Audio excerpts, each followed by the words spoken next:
Hi అండి. గోరుచిక్కుడుకాయలతో fry ఎలా చేయాలో చూడండి. అమ్మో, గోరుచిక్కుడుకాయల ఫ్రై అంటారా? కాదండి, చాలా బాగుంటుంది. ట్రై చేయండి. ఇలాగా గోరుచిక్కుడుకాయలని వాష్ చేసుకొని బాగా చిన్న చిన్న పీసెస్ కింద కట్ చేసుకొని కుక్కర్లో వేసుకోవాలి.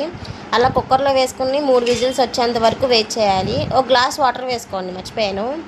గ్లాస్ వాటర్ వేసుకొని 3 విజిల్స్ వచ్చాక దాకా వెయిట్ చేసి మూత తీసిన తర్వాత నీళ్ళు వార్చుకున్న జల్లెడ ఉంటుంది చూడండి, అందులోకి షిఫ్ట్ చేసుకొని నీళ్ళన్నీ వార్చుకొని చెమ్మ కూడా పోవాలి బాగా. ఈలోపు ఒక పొయ్యి మీద ప్యాన్ పెట్టుకొని ఆయిల్ వేసుకొని పోపు దినుసులు వేసుకొని బాగా ఫ్రై చేసుకోవాలి. ఫ్రై చేసుకున్న తర్వాత కరివేపాకు, ఒక పచ్చిమిరపకాయ, ఒక ఆనియన్ వేసుకొని బాగా కలుపుకోవాలి.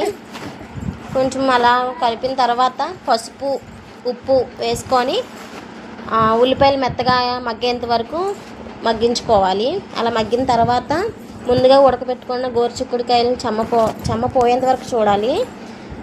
గోరుచిక్కుడుకాయలు వేసుకొని బాగా కలుపుకోవాలి. చెమ్మ పోతేనే మీకు పొడి పొడిగా వస్తుంది, టేస్టీగా వస్తుంది గోరుచిక్కుడుకాయ. అలా చెమ్మ పోయిన తర్వాత ఒక స్పూన్ కారం, సాల్ట్ సరిపోకపోతే సాల్ట్ అడ్జస్ట్ చేసుకోండి. ఆ రెండు బాగా మిక్స్ అయ్యేలా కలుపుకొని బాగా మగ్గించుకోవాలి. అలా కొంతసేపు మగ్గిన తర్వాత కొత్తిమీర కూడా వేసుకొని బాగా కలుపుకోవాలి.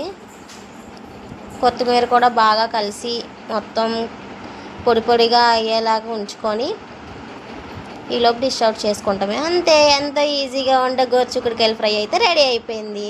టేస్ట్ చేసేయండి మరి.